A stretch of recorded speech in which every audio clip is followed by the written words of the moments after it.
주님의 성탄을 기다리는 여러분 모두에게 성탄의 깊은 따뜻한 은혜가 충만하시기를 축원드립니다. 오늘은 요한복음을 우리가 보게 되겠는데요. 요한복음은 마태, 마가, 누가 이 세 개의 복음, 공관복음과 조금 다른 형식으로 기록이 되고 편집이 됐어요. 이 공관복음은 예수님의 그 행적과 말씀 이런 것들을 시간적으로 일기를 쓰는 것처럼 이렇게 쭉 기록이 되었어요. 그래서 참 읽기가 편해요. 근데 요한복음은 그런 어떤 사건이나 어떤 예수님이 말씀하신 것들 이런 것 속에 그 당시의 철학적인 내용과 신학적인 해석과 그 다음에 복음적인 내용을 조금씩 첨부를 해서 기록을 했어요. 그래서 공관복음처럼 이렇게 이거 하시고 요거 하시고 요거 하시고 이런 게 아니고 어떤 일을 행하시면 그것에 대해서 그 뒤에 예수님은 그러심으로 이런 분이다. 예를 들면 예수님이 매인의 눈을 뜨게 해주셨어요. 그리고 나서 나는 세상의 빛이다. 예수님이 세상의 빛이다. 이런 식으로 이렇게 기록이 됐단 말이에요. 그래서 이 요한복음을 읽으면서 이렇게 신학적인 것들과 거기 같이 들어있어서 더 중요하게도 보여지고 어렵기도 하고 그래요. 제가 지난번 설교 때도 한번 언급했던 것처럼 요한복음은 21장으로 되어 있습니다. 근데 21장은 나중에 추가로 첨부된 말씀으로 추측이 돼요. 예수님이 디베라 바닷가에서 제자들이 나는 물고기 잡으러 간다 이러고 갔는데 거기 가서 네가 나를 사랑하느냐 시몬아 이렇게 해가지고 다시 일으켜 세우신 그런 얘기잖아요. 그 얘기는 나중에 첨부된 것으로 생각이 되고 사실상 요한복음은 20장에서 끝나요. 그 20장 끝절이 31절인데 31절에 보면 이렇게 돼 있어요. 오직 이것을 기록함은 너희로 예수께서 하나님의 아들 그리스도이심을 믿게 하려 함이요 또 너희로 믿고 그 이름을 힘입어 생명을 얻게 하려 함이니라. 여기에 지금까지 20장 전체 요한복음을 기록한 목적, 이유를 거기 딱 한 절로 설명한 거예요.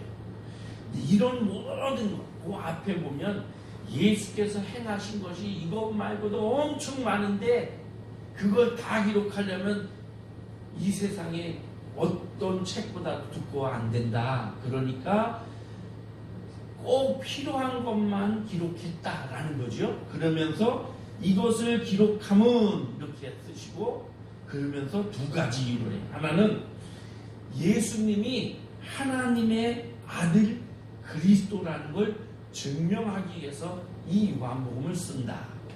두 번째는 그 하나님의 아들인 것을 이 책을 읽는 요한복음을 읽는 사람들이 믿고 그래서 예수 그리스도의 이름으로 영원한 생명을 얻게 하기 위해서 바로 이 요한복음을 쓴다 이거예요.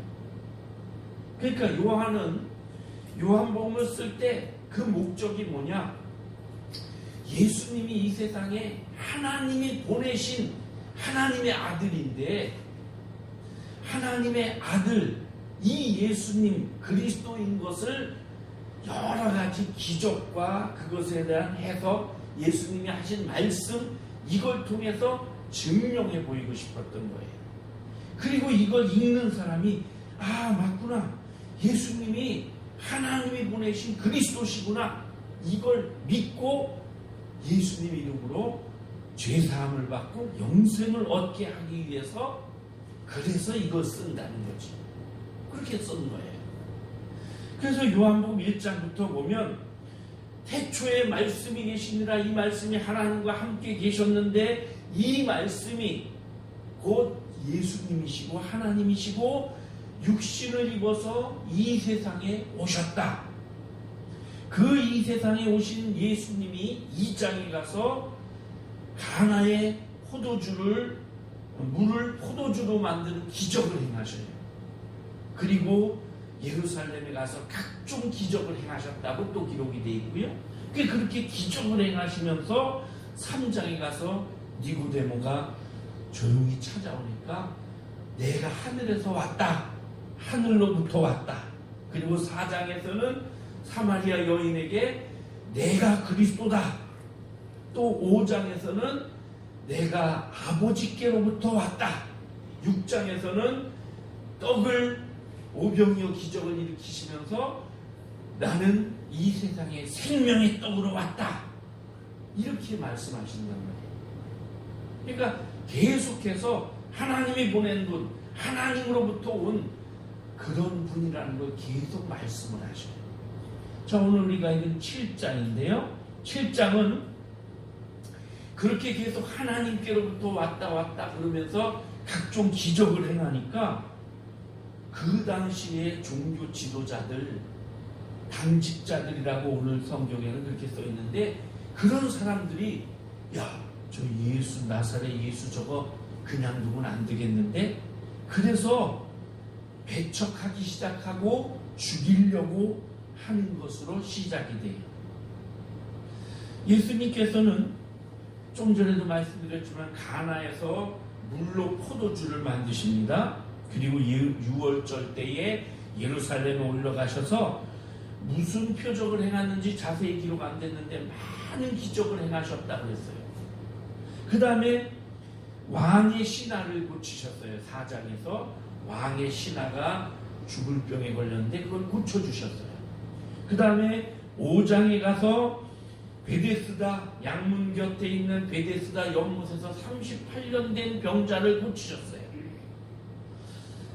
이런 각종 기적을 행하셨는데 이거는 사람이 할 수 있는 게 아니에요.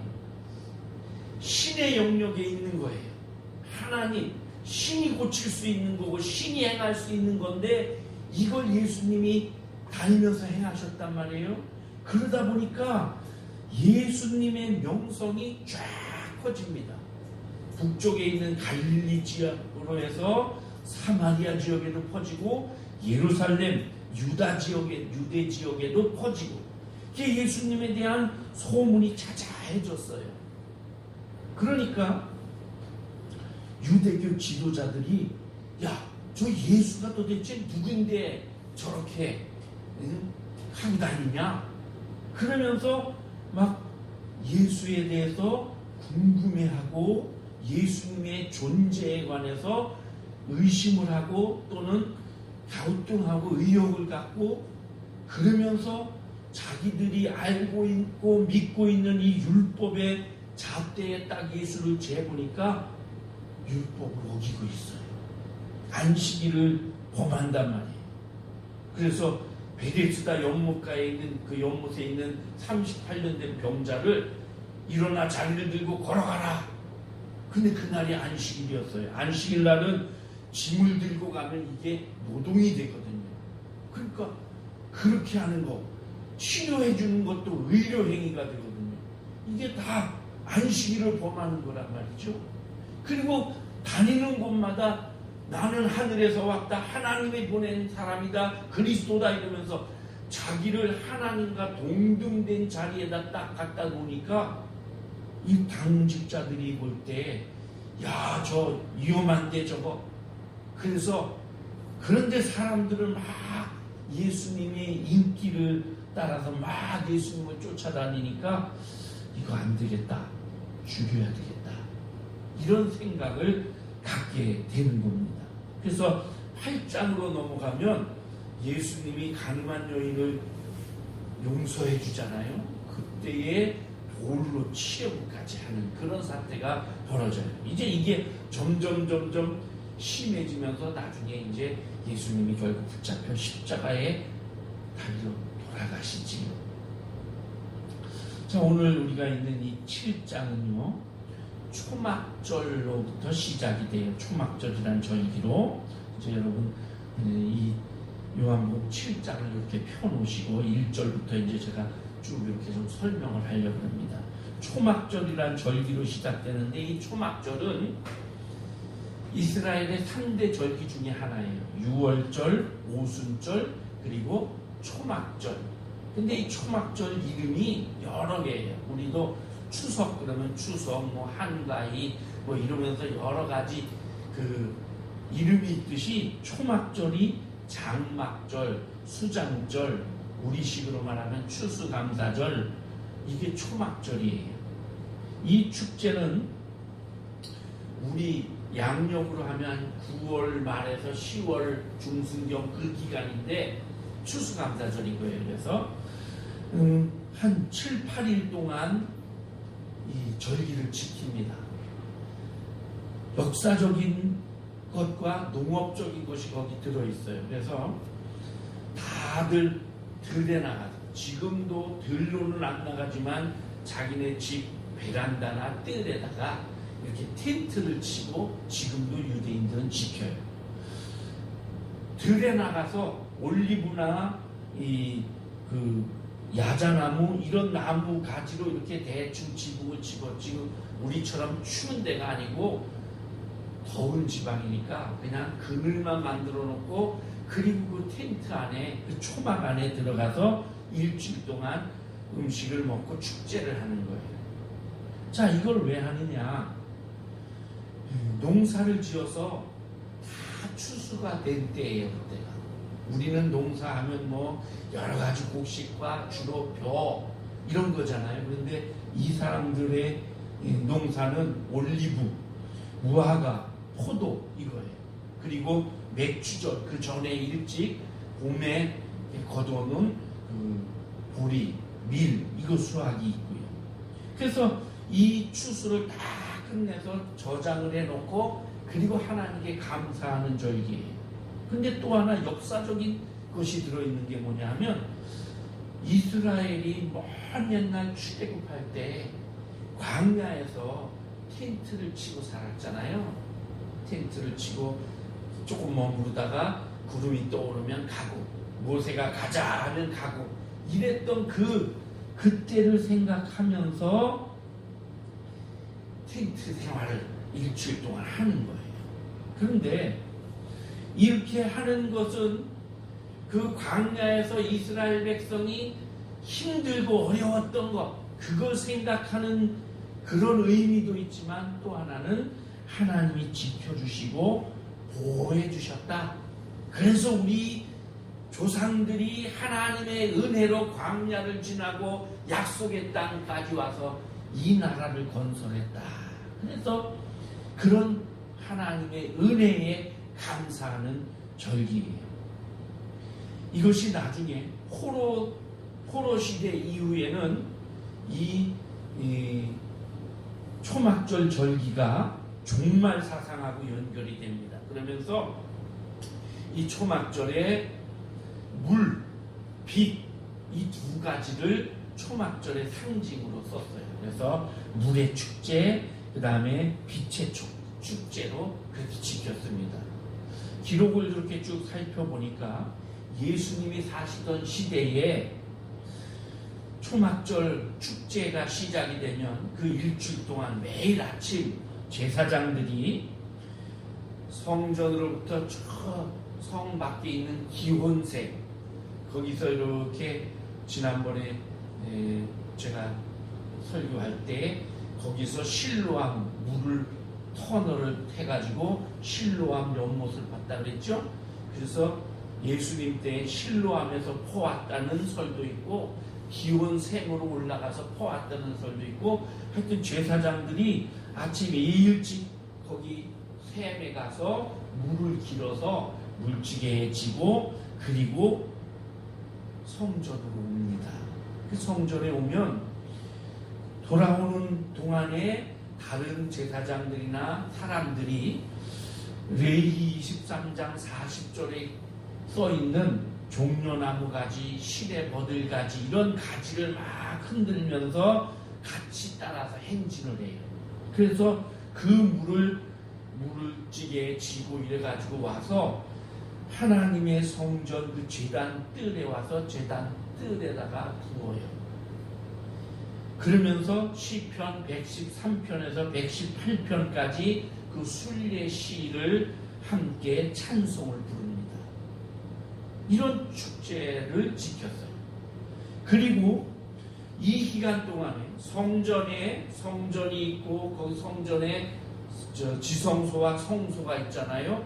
그 바로 바깥에 이제 유대인들이 들어가는 곳, 그 다음에 여인들이 들어가는 곳, 이방인의 뜰, 이렇게 거기가 구별이 돼 있어요, 바깥이. 근데 그 여인의 뜰에 유대인들 여자들이 모여서 촛불을 켜고, 그 다음에 저녁에는 횃불을 들고 춤을 추면서 찬송을 하고 이랬다는 거예요. 그래서 빛의 축제고 물의 축제예요. 요 때를 맞춰서 그래서 우리 요한복음 7장 8장에 보면 예수님께서 이 절기에 맞춰서 성전 앞에서 설교를 하셔요. 오늘 우리가 읽은 7장에서도 누구든지 목마르거든 내게로 와서 마시라.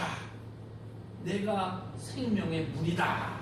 그렇게 말씀하시고, 그 다음 8장에 가서 나는 세상의 빛이니 나를 따르는 자는 어두움에 다니지 아니하고 생명의 빛으로 다닐 것이다. 이렇게 설교를 하셔요. 이 물의 축제고 빛의 축제인 것을 예수님께서 딱 염두에 두시고 거기에 맞춰서 이런 말씀을 선포하시는 거죠. 자, 이제 오늘 말씀 7장 1절부터 쭉 볼게요. 1절에 보면 끝부분에 유대인들이 죽이려 합니다. 예수님께서 갈릴리 쪽 북쪽에만 계시고 예루살렘 쪽으로 안 가셨어요. 왜 안 가셨느냐? 유대인들이 잡히면 죽여버린다 이러고 있으니까 그걸 아시고. 그런데 유대인의 명절인 초막절이 2절에 가까웠습니다. 초막절은 이스라엘의 3대 절기 중에 하나라고 그랬죠. 그러면 유대인들 남자들은 초막절, 그 다음에 6월절 이런 때 예루살렘 성전에 가는 거잖아요. 예수님도 그래서 많이 가셨거든요. 그 3년 기간 동안에 여러 번 성전에 가신 것으로 기록이 되는데 초막절이 가까우니까 그걸로 가는 순례객들이 많을 거 아니에요. 예수님 형제들, 예수님에게 동생들이 많이 있었습니다. 그 동생들이 예수님께 말합니다.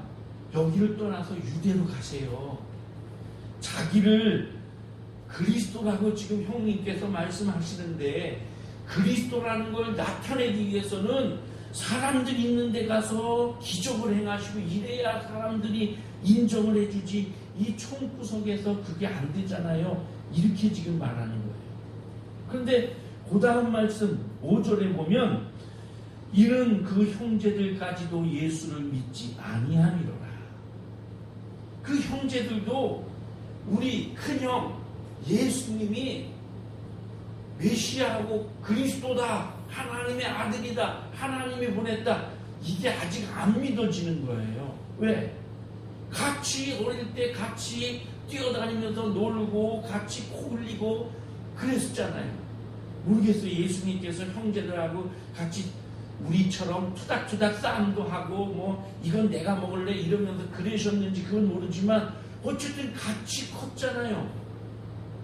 같이 고추 내놓고 뛰어다니고 이랬는데 그분이 어느 날 하나님의 아들이라고 그러고 그리스도라고 그러고 이러니까 안 믿어지는 거예요. 우리 엄마 뱃속에서 나왔는데, 물론 엄마를 통해서 네 형은 아버지하고 결혼해서 낳은 자식이 아니고 하나님 내가 처녀 때 이렇게 해서 낳았다 그렇게 말을 하지만 형제들은 진짠가 이렇게 된 거예요. 그래서 안 믿으니까 못 믿겠으니까 형님 저 서울에 가서 예루살렘에 가셔서 거기서 하시고 사람들에게 인정을 좀 받으십시오 이렇게 얘기를 하는 거예요. 근데 예수님이 내 때가 아직 아니다 그러면서 세상이 나를 미워한다. 왜냐하면 내가 세상이 악하다고 얘기하기 때문이다. 그렇게 말씀을 하시죠.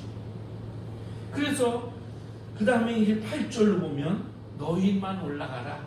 나는 내 때가 아직 차지 못하였으니 이 명절에 아직 올라가지 아니하노라. 나는 아직 안 갈게. 너희만 가. 그래서 예수님 형제들이 아마 갔을 거예요. 예루살렘으로. 예수님은 안 가시고 갈릴리에 머물러 계셨대요. 9절에 보니까. 그런데 10절에 형제들이 명절에 올라간 후에 자기도 올라가시되 나타내지 않고 은밀히 가시니라. 조용히 올라가셨습니다. 예루살렘으로 조용히 올라가셨습니다. 예수님이 처음부터 형제들 보내고 나중에 나만 조용히 가야지 이러셨는지, 아니면 이번엔 나 안 가, 너희들끼리 갔다 와라 이러고 안 가려고 하셨는데 중간에 그래도 가야지 이러셨는지는 잘 모르겠어요. 그런데 그 앞절 9절 8절에 보면 나는 이 명절에 아직 올라가지 아니하노라, 이런 걸 봐서 아직, 그러니까 니들 먼저 가, 난 나중에 갈게, 이런 의미가 좀 들어있는 것도 같고요. 어쨌든 그래서 조용하게 예루살렘으로 올라가십니다. 14절에 보면 명절의 중간쯤 되었다 그랬어요. 그러니까 한 3, 4일 지나서 일주일 7, 8일 명절을 지키니까 중간쯤 3, 4일쯤 돼서 조용히 올라가셨습니다. 자, 11절 명절 중에 유대인들이 예수를 찾으면서 그가 어디 있느냐 하고, 사람들이 매번 명절 때 되면 예수, 나사렛에서 왔다는 그 예수가 와서 기적도 행하시고 능력도 행하시고 그러는데 이번엔 안 왔어? 그러면서 찾는 거예요. 근데 수근수근 되는 거예요. 왜? 지금 권력을 잡은 자들이 예수를 죽이려고 한다는 소문이 쫙 났거든요. 예수님도 그 소문 듣고 안 간다고 그러시고 시골에만 머무르셨잖아요. 그러니까 수군거림이 많아. 다들 수군수군대는데 겉으로 말을 잘 못해. 어떤 사람은 예수님 착한 좋은 분이야, 그런 분이 어딨어 이러는데, 어떤 사람은 우리 대제사장이나 바리새인들 말 들어보면 예수는 사람을 헷가닥하게 미혹하는 그런 사기꾼 같은 사람이래 이러면서 말을 하는데 대놓고 말을 못해. 잘못 말했다가는 혼나고 붙잡혀 갈 수도 있으니까. 그래서 다 조용히 수군거리기만 한다는 거지요. 그런데 예수님이 그렇게 조용히 예루살렘에 올라가셨는데, 올라가셔서 14절에 보니까 성전에 나타나셔서 다시 말씀을 가르치시는 거예요. 옛날 다른 명절 때처럼. 유대인들이 깜짝 놀랍니다. 그러면서 이 사람은 배우지 아니하였거늘 어떻게 그를 아느냐.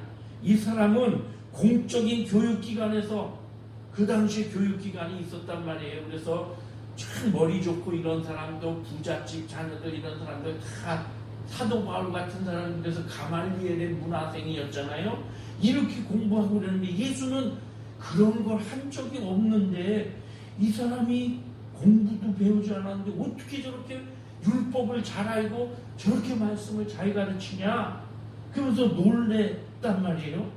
예수님이 말해요. 그 말을 들으셨는지 그 사람들에게, 내가 지금 하는 말은 내 말이 아니고 나를 보내신 분 하나님의 말씀이다.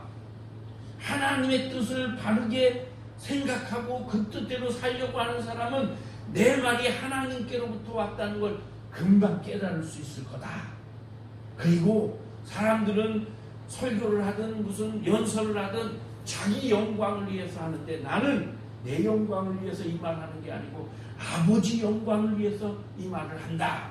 그러면서 모세가 너희에게 율법을 주지 않았느냐? 이 율법은 죄로 인해 죽어야 될 사람을 살리기 위해서 주신 것인데 너희는 어찌 나를 죽이려고 그러느냐? 율법을 믿는다고 하는 너희가, 율법을 지킨다고 하는 너희가.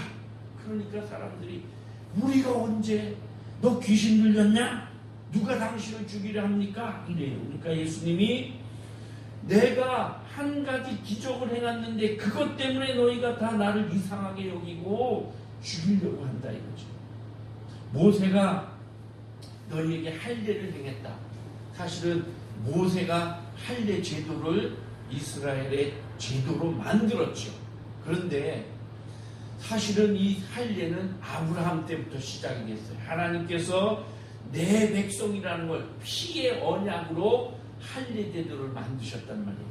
그래서 할례가 우리 조상 아브라함으로부터 여기 가로에 22절에 보면 가로를 쳐놓고 모세에게서 온 것이 아니고 조상들에게서부터 왔다 이랬는데, 그래 아브라함부터 왔는데 모세가 율법에서 명시함으로 모든 하나님의 백성은 할례를 받아야 된다.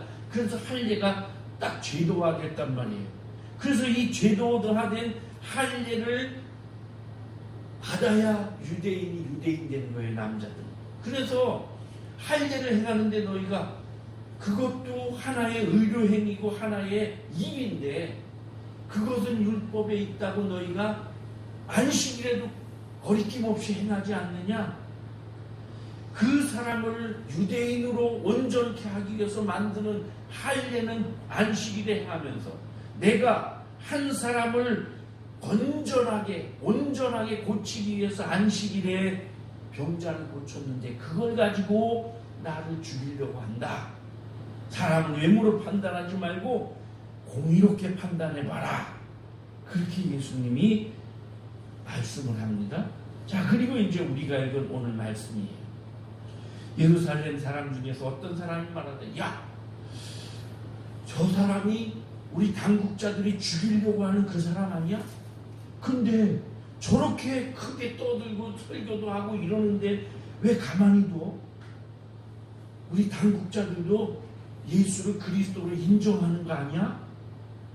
그런데 예수를 그리스도로 인정하는 건 좋은데 저 사람이 어디 출신인지 누군지 우리 다 알잖아. 아마 갈릴리에서 온 고향 사람들이겠죠? 우린 다 아는데 성경에 보면 그리스도께서 오실 때에 어디서 오시는지 아는 자가 없으리라 그랬는데 저 사람 우리가 다 아니까 저건 그리스도가 될 수가 없어. 그리고 갈릴리에서는 그리스도가 선지자가 날 수가 없어. 그 말을 듣고 예수님이 28절에 외쳐 이르시되, 그 말을 듣고 예수님이 어떤 감정이 더 생기셨는지 외쳤다. 그냥 가르치신 게 아니고 강하게 말씀을 하셨어요. 그러면서 외쳐 이르시되, 내가 나 스스로 온 게 아니고 나를 보내신 이가 있다. 너희가 그분 아느냐? 모르지 않느냐? 그러니까 너희가 나를 안다고 하는데 사실은 모르는 거다. 나를 보내시면 참되신이다.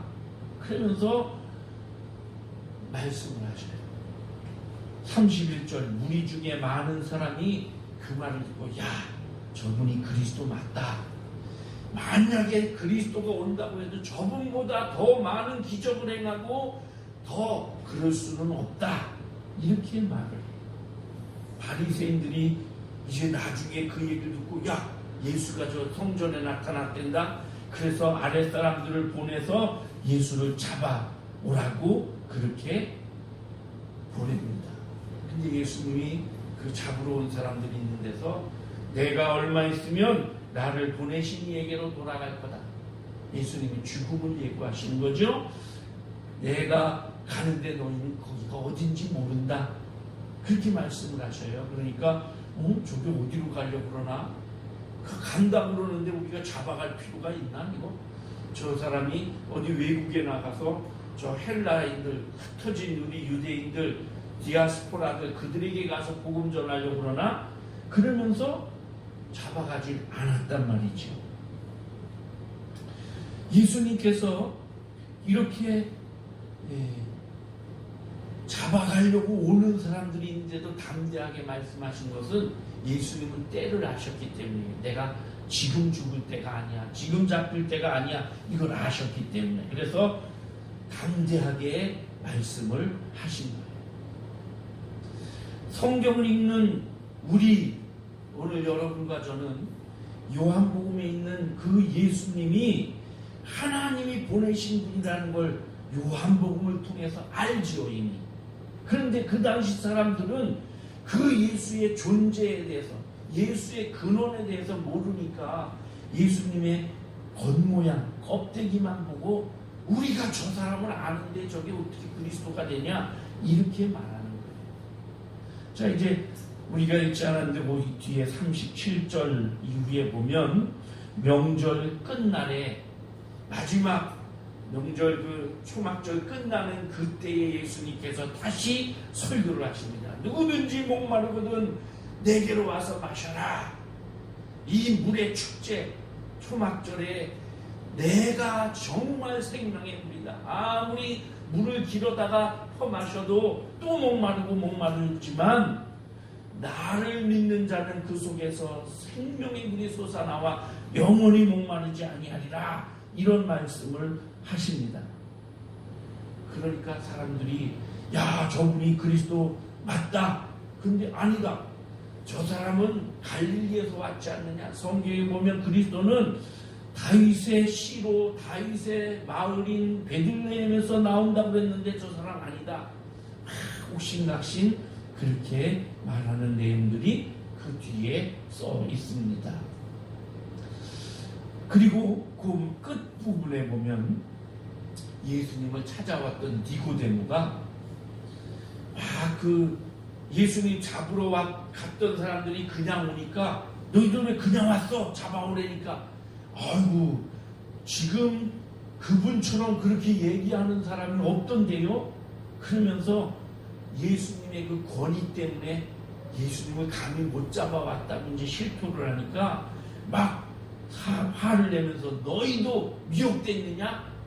그렇게 얘기를 하니까 니고데모가 우리가 율법을 지키는 사람들인데 우리 율법에 사람의 말만 듣고 소문만 듣고 그 사람 잘잘못을 파악도 해보지 않고 그 사람을 심판하면 되겠냐? 이렇게 예수님 편을 드는 말을 해요. 그러니까 너도 갈릴리에서 왔냐? 생각해봐라. 갈릴리에서 절대로 선지자가 나올 수 없다. 이렇게 못 박지요. 그러면서 오늘 말씀이 이 7장이 끝이 납니다. 자, 여러분, 사람들이 예수님을 안다고 해요. 우리가 아는데 저분은 그리스도가 아니야. 절대 그리스도가 될 수가 없어. 자기들의 그 가지고 있는 지식과 자기들이 갖고 있는 고정관념 이것으로 인해 예수님을 예수로 알아보지 못하고 있다는 거죠.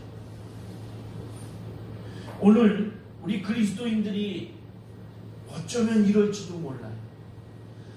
어떤 책에 보니까 신학교 교수, 목사 이분들 중에 예수를 그리스도로 믿지 못하는 사람들이 많다. 이런 말을 해요. 왜? 이분들은 신학자이고 목회자인데 늘 성경을 읽고 그러는데 왜 예수를 그리스도로 믿지 못하는가?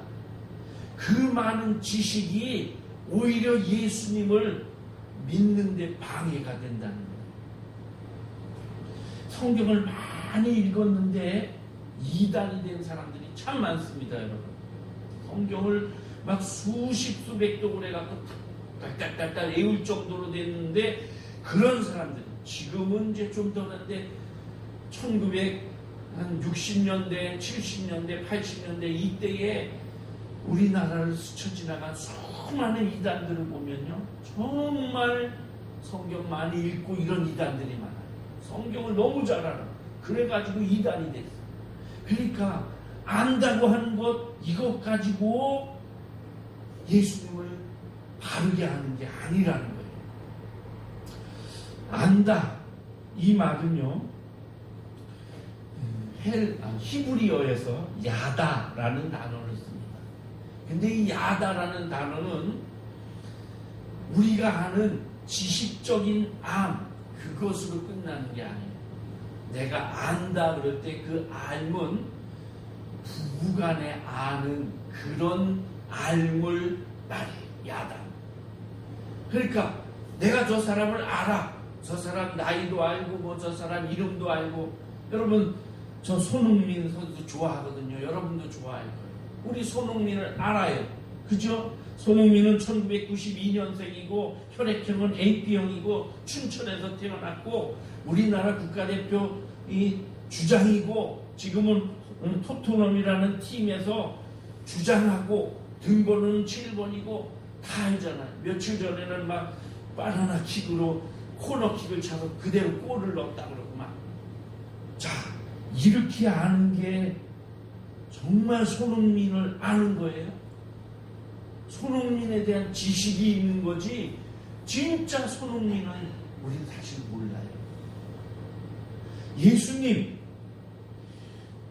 성경을 통해서 우리가 예수님이 행하신 일과 예수님의 말씀과 이거를 아는데 그렇게 아는 것이 진짜 예수님을 아는 거냐 이거예요.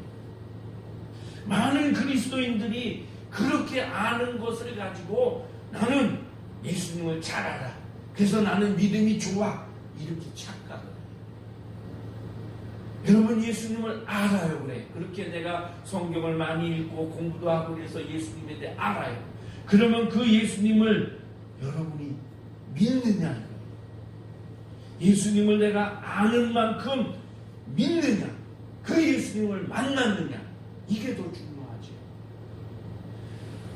예수님을 아는 것만큼 믿고 믿는 것만큼 예수님을 만나고 예수님과 끊임없는 교제를 이루는 거예요. 야다가 부부 사이에 아는 것 같은 그런 지식을 말한다고 했죠. 그러니까 경험적으로도 알고 이 인지적으로도 알고 부부 생활을 하는 것처럼 그렇게 아는 거예요. 그렇게 예수님을 아는 자가 진짜 예수님을 아는 거란 말이에요. 어떤 사람들 부부, 남의 부부를 보면서 아이고 저 집은 참 좋겠다. 저 남편 저렇게 든든하고 저렇게 돈도 잘 벌고 그러니까 참 좋겠다. 또 저 아내 저렇게 뭐 상냥하고 애교가 많으니까 좋겠다. 근데 막상 그 부부한테 물어보면 네가 살아봐라 이런단 말이죠. 왜? 그 속은 모르는 거예요. 겉으로 보기에만 아는 거지 우리가. 그 알미 진짜 알미지요.